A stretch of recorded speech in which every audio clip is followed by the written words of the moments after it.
Have you ever had something happen to you in your early years, and as you look back occasionally on what was going on, then you realize that it has shaped your life many years and decades later? You're still doing things kind of because of something, a pivotal moment in your early years. I'm going to share a personal story with you along those lines, and I think you'll find it interesting because it does have broader scope and impact than just in my personal life. Now, when I was 16, I was a farm boy over in central Iowa.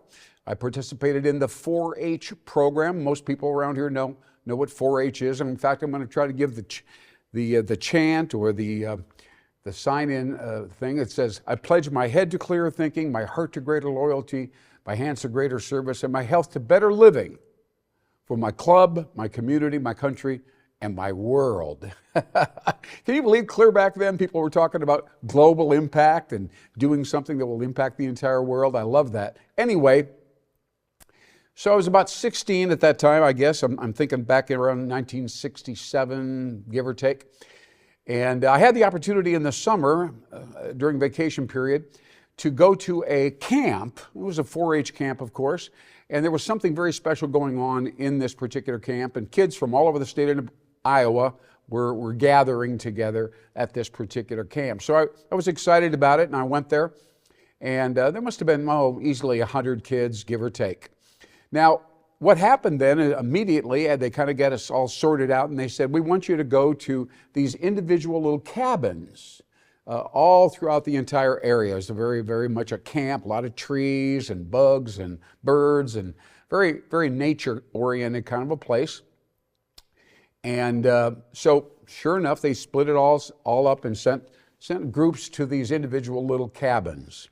And probably, I guess, maybe 6, 7 young folks going to each one of these little cabins that are spread throughout the entire campgrounds.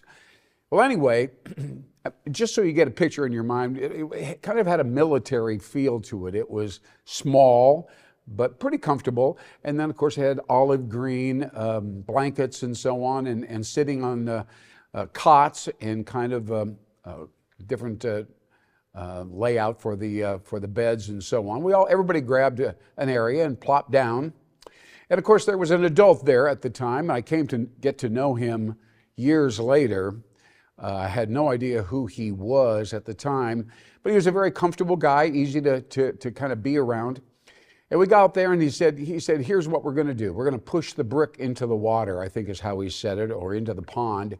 And he said, "Right now, whatever's going on in your mind, just go ahead and say it. Just blurt it out. No inhibitions at all. Whatever you're thinking about, whatever comes up inside of you, we just want to hear whatever you have to say." This is what he said as he was sitting kind of at the front of this cabin. Well, as you can imagine, of course, most of these folks were 16, maybe 17 at the most, and they're all clearing their throats. They're feeling rather self-conscious. Nothing was going on. Nothing had happened there for about 15 seconds or so, something like that. But something at that moment came up inside of me. It really did. I can't explain it any other way. And I burst out a whole series of ideas and thoughts and emotions and visions and all kinds of things. And I started talking about the hypocrisy in our culture.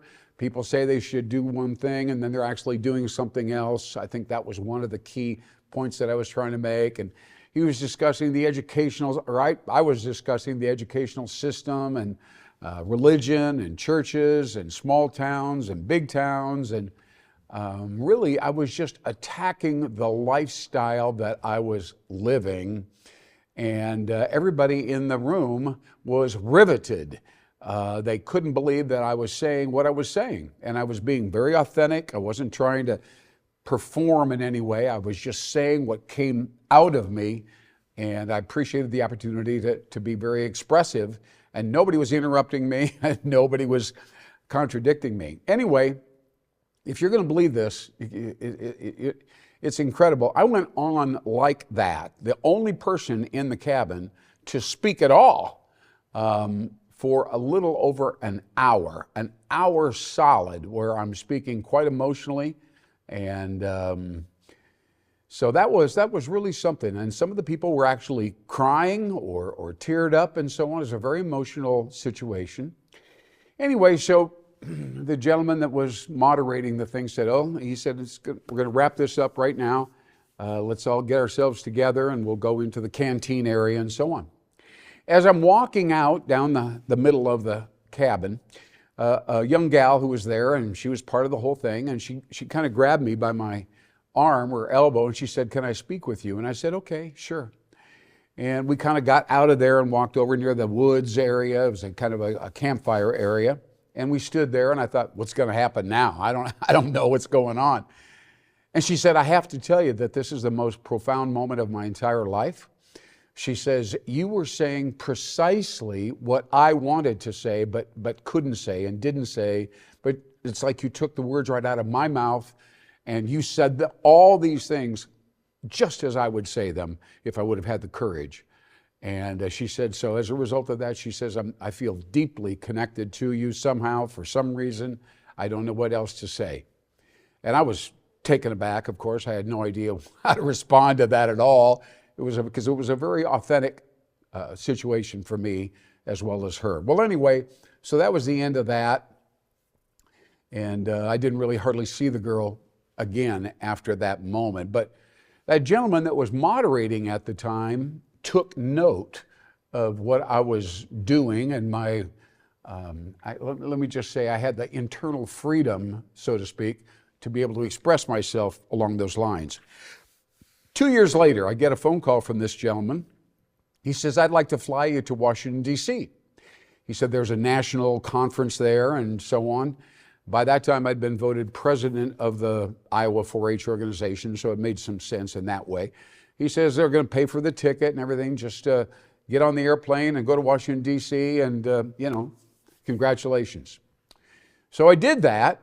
Flew. I'd never flown on an airplane before, of course. I was, like I said, at this time I was about 18. And I got off the plane. I remember walking off the plane there. And an adult came up to me, a gentleman, all dressed up in a suit or something. He said, "Hey," he says, "tomorrow you're going to give a speech to the Secretary of Agriculture." He said, "Good luck. Have a good day. Goodbye." Literally, he was that punctuated and was gone.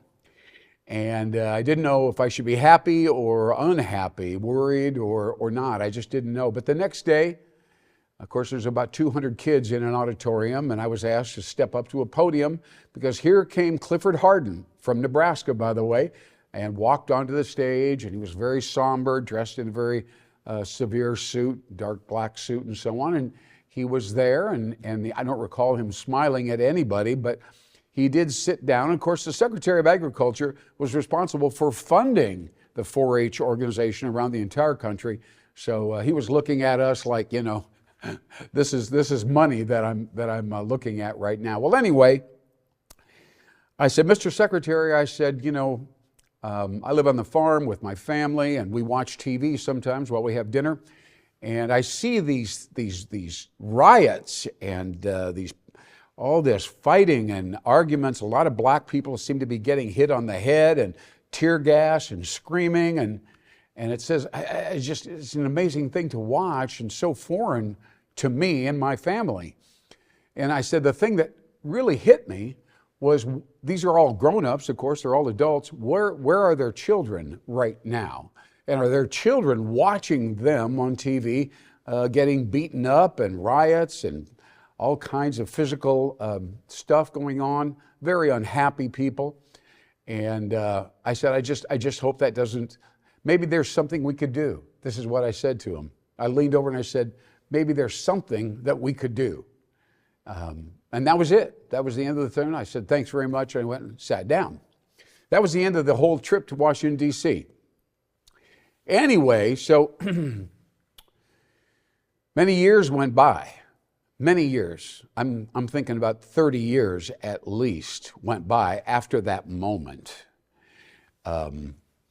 Excuse me, let me back up for one thing. Shortly after that event that I just described to you, I was asked to go to Des Moines, Iowa, and set up some kind of an environment where we could, in the urban center, right in the core of Des Moines, Pretty rough neighborhood, actually. We were in the basement of a church, and we were invited to try to figure out, could we get some of the young kids in that area involved in 4-H, become members. And so we got some basketballs out, developed a rapport, played ball with them every day. A lot of kids running around out of school, by the way.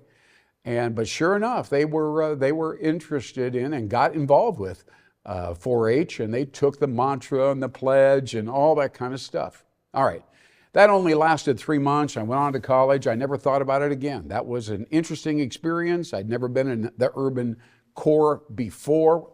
I was about 18, 19 at the time. So I just kind of spaced it off. I went on with my life, and I have many other things to do with college and so on. At least 30, it might have been 40 years later, I received a phone call. And this gentleman on the other end of the line said, Lynn, he says, my name is Lynn Henderson. He says, it's Lynn, just like you. And he said, these days I sit on the board of directors of the National 4-H organization. And he said, so I want to let you know that what you got started in Des Moines back in 1969 has spread to every single state in the United States over the last 38 years, and over the last 40 years, and 38 million young black children, most of them in the urban core, had joined 4-H. And of course we're interacting with white kids as well. So we all of a sudden saw the racial discord go away. These were young guys and girls playing together on projects and doing all kinds of healthy, wholesome things. So it was an incredible moment. He says, thanks a lot. You did a fantastic job. You got this started. We followed through. Every state in the United States has now got a 4-H organization in the core, in the middle of a neighborhood and a city, mostly minority neighborhoods. So an incredible moment. I sat down, plopped down, and I said, I couldn't believe it, I couldn't believe it. What does this mean? What is the impact? Martin Luther King, as I came to find out, was the only person that had done anything like this about the same time, right around 1970, 71. He also set up some kind of a school that brought black children and white children together. That was down in Arkansas at that time. So we did something historical there. We had no idea exactly what we were doing or how we were going to do it, but that moment was pivotal in the history of racial equality here in the United States of America at that time. An exciting story, and it really changed my life and my perspective on who I was and what I'm expected to do right here in Nebraska. That's right. Okay. All right. All right, thanks for sticking with us on that big, long story, a very interesting personal story. But I'm here to talk to you right now about a very current and pressing situation, and that's an organization that if you're a business person, you may want to think about joining this group. It's called Nebraska Now. Nebraska Now, and it's a little bit like Vistage, if you've heard of that. It's not exactly a chamber event per se, although there's a little bit of mixing, but it's mostly education and people trying to help each other succeed with their companies and get through all of the obstacles that occur when you're trying to run a company, generate profits, put some money aside if possible, maybe grow, maybe hire some people, whatever. All of these things are complicated, as we all know, and it takes assistance typically from somebody outside that you can work with on a regular basis, attend monthly meetings, and also some personal one-on-one on an ongoing basis, and improve the quality of your work, make more money, and have a better good time, so to speak, feel better about your work and your life as you proceed forward as a member of Nebraska Now. So look it up online. You may want to join Nebraska Now. Be a great opportunity for you to get through and get going fast on 2026. I'm Lynn Hinderaker. Thank you so much for giving some consideration to Nebraska Now.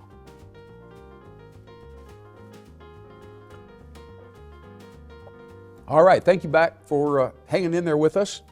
We appreciate you being with us here on WowBiz Nebraska. There's so much to show you. I'm going to show you something right now that just blew me away. Sometimes people will say, hey, what's the trend? You know, kind of what's going on right now? What's shaping this or that industry? And of course, the real estate industry has been a crazy industry the last several years. Of course, mortgage rates and so on have been going up and down, and some of the buying habits have dropped off a little bit. But now, of course, we also have some issues with inflation and this thing with Iran and oil and gas and so on. A lot of people are very worried because they just don't have the money to be able to continue to pay rent and so on and so forth. They're going to have to find some other way that they can afford to live. And this is why I'm going to show you right now, very interesting. They're going to get smaller. We're going to size down, essentially, and enable people to live a good, high-quality life, but they're going to do so in a much smaller home. And you can see right here, this is a 400-square-foot home, and you know, it's well-designed, looks nice, but it is indeed quite small. And this is what many people are going to say, this is all we can afford. And we're going to be living in an area where there's maybe dozens, maybe hundreds of these homes, as you see right here. 400 square feet. And if you're doubting what I'm getting at right here, we've got another article here that's kind of interesting, and it has a terrific headline. And I'm going to show you what this, first of all, you'll see an example right here of a neighborhood that consists of these very small homes. And by the way, remember, that doesn't mean that you can't live there. You can dress them up and decorate them and so on and so forth, but there's going to be a limit as to the number of people in a home that are this size. I'm going to change this around here so you can look at it a little bit further. Here's a gentleman standing right behind a little fence here, and he's taking a look and speaking out from the little house that he and his family live in. And again, I want to emphasize the quality of life doesn't necessarily have to be bad. When you take a look at these, they can be well maintained and nicely designed and so on, but this is just a fragment, just a very small percentage of what a typical home here in Nebraska typically is, based on the size and so on. So we're looking at perhaps the future. Now, you know, we're also talking a lot about AI as we go into the future and what impact it has on our quality of life, whether it's going to be great for our company or bad for our company and so on. It is interesting that a large percentage of our business population, shall we say, are not really using AI that much. I've heard as much as 20%, maybe 25%, if that. But then you talk to people that love to work with it, GPT and Copilot and all these other variations of AI. And they will talk about how it saves them an enormous amount of time. A gentleman who is a writer, like a copywriter for advertising, he says, you know, I get started with a couple key ideas, then I pull back, I let the AI kind of flesh it out. Sometimes it's a little boring. It writes without flair, was his insight. But, of course, you can get in there and modify that and change it around and so on. He said, I mean, other than that, if you just get in there and modify it a little bit here and there, you can create some outstanding writing in his particular case, and that solves the problem and saves you a lot of time. So it's very interesting that the business community at this point is pulling back just a little bit from AI, and a lot of them are very nervous and concerned.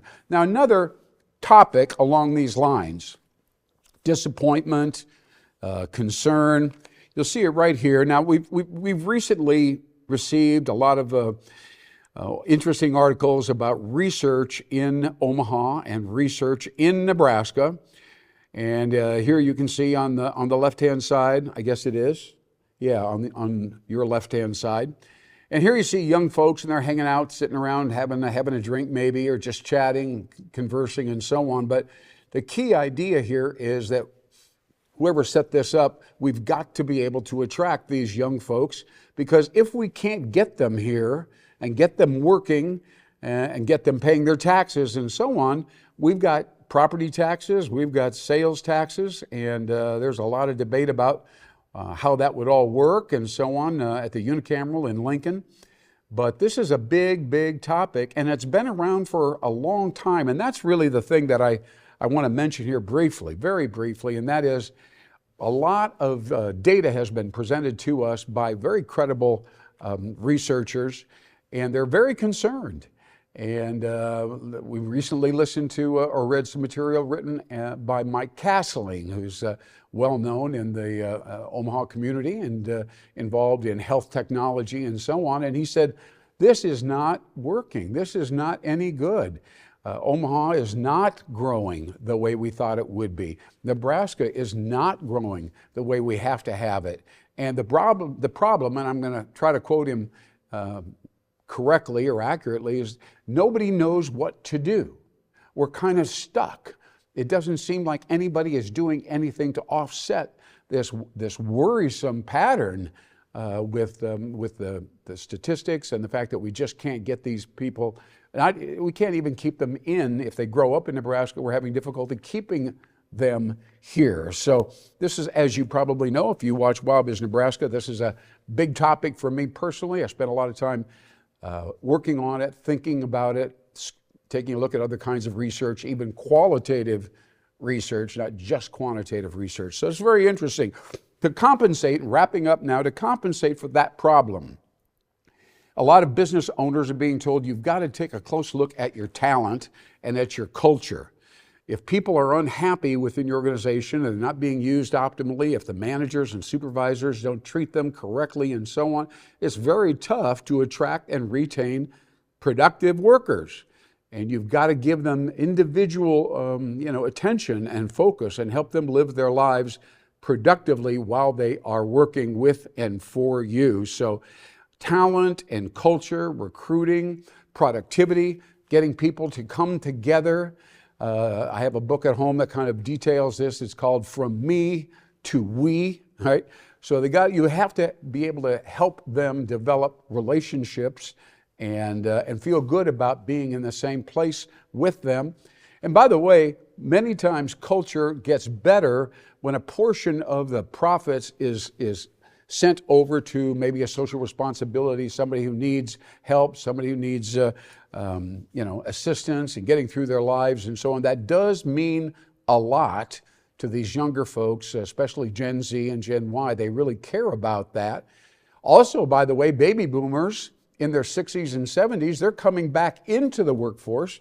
They feel like they're not making enough money and they don't have quite enough to live a decent life at that point. So they're reapproaching the entire workforce and said, what can I do? How can you use me? And then there's a little bit of tension between the 25-year-olds and the 70-year-olds, and because they don't necessarily care about the same things and maybe don't communicate with each other very well. So this is a very turbulent and difficult period in our economy, and a lot of people are wondering, where's it gonna go? As a result of that, they kind of get conservative with how they spend money, and of course that creates tension inside the state of Nebraska. And where are we spending our money, and what restaurant are we using, and let's go to McDonald's instead of going to a big full-service restaurant. All of that is going on right around us. As a matter of fact, back in the 87 through the late 90s or early 90s, that was the value revolution. And then around 2001, we had the second value revolution, wrapping up here. And then going into 2008, that was the third value revolution. And here we are in 2026, and I'm telling you right now, what we are a part of right now, what we're discussing right now, especially with the inflation, with gas and oil and so on that we're seeing happening right here in front of us. All the fast food chains are finding clever ways to lower the prices of 2 cheeseburgers and et cetera, et cetera. So we're in the fourth value revolution right now here in the state of Nebraska. I just want to alert you, this is where we're at. Not sure where we're going, but if you're a part of the business community, you're going to want to watch WowBiz Nebraska every single time, ladies and gentlemen. Thank you so much for watching us here, and we will bring you up to speed the next time we see you again. Take care. Bye-bye.